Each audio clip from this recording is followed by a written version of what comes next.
আমার আজকের ভ্রমণ শিমুলিয়া ঘাট থেকে একেবারে নরসিংদীর ঘোড়াশাল পর্যন্ত।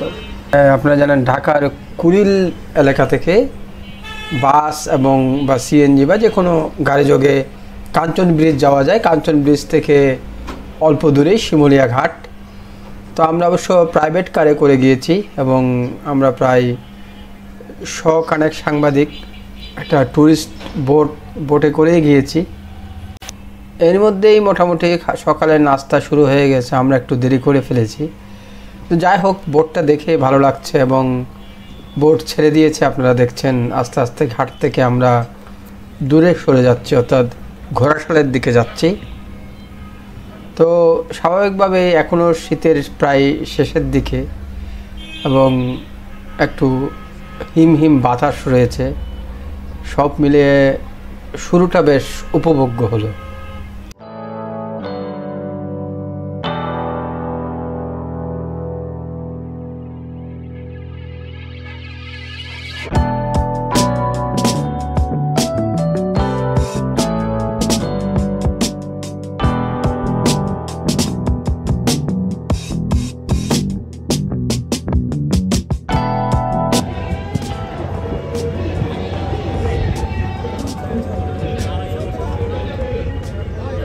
শিমুলিয়া ঘাট থেকে যাচ্ছি নরসিংদীর ঘোড়াশালের দিকে।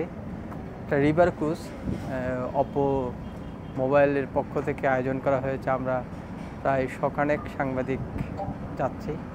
তো দুপাশের দৃশ্যগুলো চমৎকার লাগছে। একই সঙ্গে রিভার ক্রুজ আমার সবসময় পছন্দ। আপনারা যারা আমার আগের ভিডিওগুলো দেখেছেন তারা হয়তো জানেন রিভার ক্রুজ সবসময় আমার ভালো লাগে। তো আশা করি আর সারাদিন এই ভ্রমণের মধ্যেই থাকবে।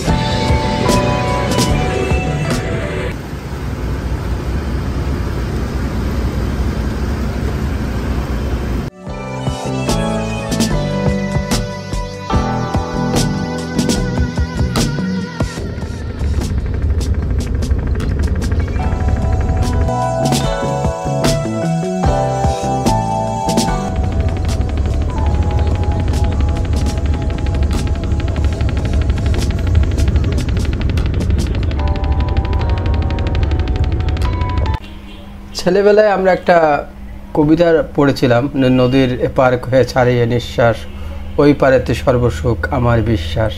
এটা যদিও রূপকথ্যে বলা হয়, তবে এখন আর যেহেতু আধুনিক নৌকা, আধুনিক বোট বা আধুনিক জাহাজ চলে এসেছে, তাই নদীর দুকুলের কথাই জানা যায়।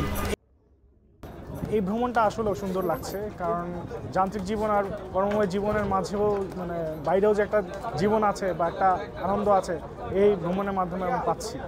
আসলে এইভাবে ভ্রমণের মাধ্যমে নিজেকে অন্য জায়গায় বা অন্য একটা ফিল অন্য একটা ধারণা পাচ্ছি এই ভ্রমণের মাধ্যমে, বিশেষ করে নৌ ভ্রমণটা।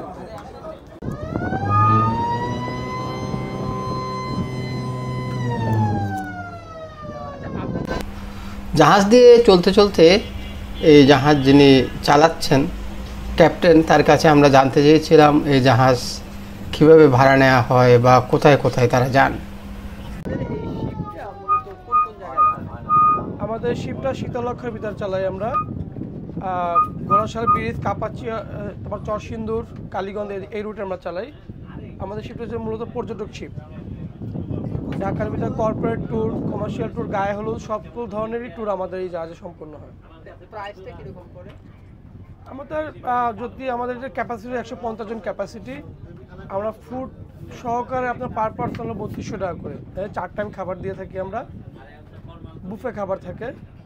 এর ভিতরে আমাদের এখানে 14টা বেডরুম আছে, সব এসি করে 28টা বেড, আর উপরে বড় একটা লাউঞ্জ রুম, এটা তো আপনারা দেখলেন। এই ফ্যাসিলিটি আমরা দিয়ে থাকি। খুবই ভালো লাগছে। বরাবরই আমি ভ্রমণ প্রিয় মানুষ, প্রকৃতিপ্রেমী মানুষ। সময় সুযোগ পেলেই ঘুরে বেড়াই। আর যে কোনো সুযোগেই, বিশেষ করে ভ্রমণের বিষয়ে সুযোগ পেলেই সেটা আমি গ্রহণ করি। আজকের ভ্রমণটা আমার খুব ভালো লাগছে এবং বিশেষ করে নদী ভ্রমণ বরাবরই আমার বেশি ভালো লাগে, কারণ একমাত্র নদী ভ্রমণই সবচেয়ে বেশি প্রশান্তিদায়ক মানুষের জন্য, যেখানে প্রকৃতি একেবারেই মিশে যায় মানুষের সঙ্গে। খোলা হাওয়া এবং মুক্ত বাতাস, প্লাস দুই পাশের দৃশ্য দেখা যায়, একটু ঘোরাফেরা করা যায়। আমরা যারা নগর জীবনে অভ্যস্ত তারা শীত আসলে একটু ঘুরতে চাই বা ঝড়ের বাইরে কোথাও যেতে চাই। এক্ষেত্রে কক্সবাজার বা রাঙামাটি বা বান্দরবান, তারপর হচ্ছে গিয়ে বসন্তকালে আমরা সুনামগঞ্জের শিমুল বাগানে যেতে চাই। তো এই আশাগুলো তো আসলে চাইলেই পূরণ হয় না, আমরা চাইলেই যেতে পারি না, সময় লাগে, সুযোগ লাগে, তারপর হচ্ছে অফিস থেকে ছুটি নেওয়া লাগে।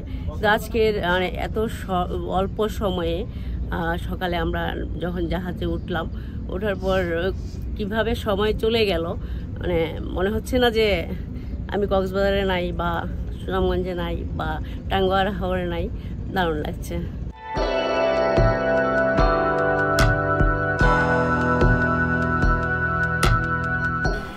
পথ চলতে চলতে দুপুরের খাবারের সময় হয়ে গেল। ভোজন রসিকদের জন্য বেশ ভালো ছিল দুপুরের খাবারের মেনুগুলো, কিন্তু আসলে খাওয়া দাওয়ার চাইতে আমার মনে হয় সবাই এই যে ডেকে বসে দুপাশ দেখা কিংবা একটু প্রকৃতির মাঝে হারিয়ে যাওয়া, এর মধ্যে সবাই আনন্দ খুঁজে নিতে চেয়েছে, সবাই নিজের মতো করে একটা দিন কাটাতে চেয়েছে।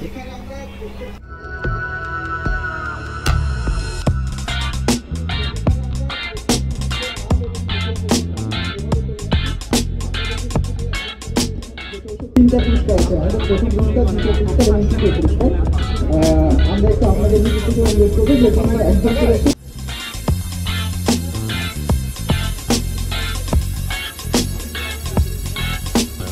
36 কিলোমিটার নদী ভ্রমণ শেষে ফিরে এলাম শিমুলিয়া ঘাটে।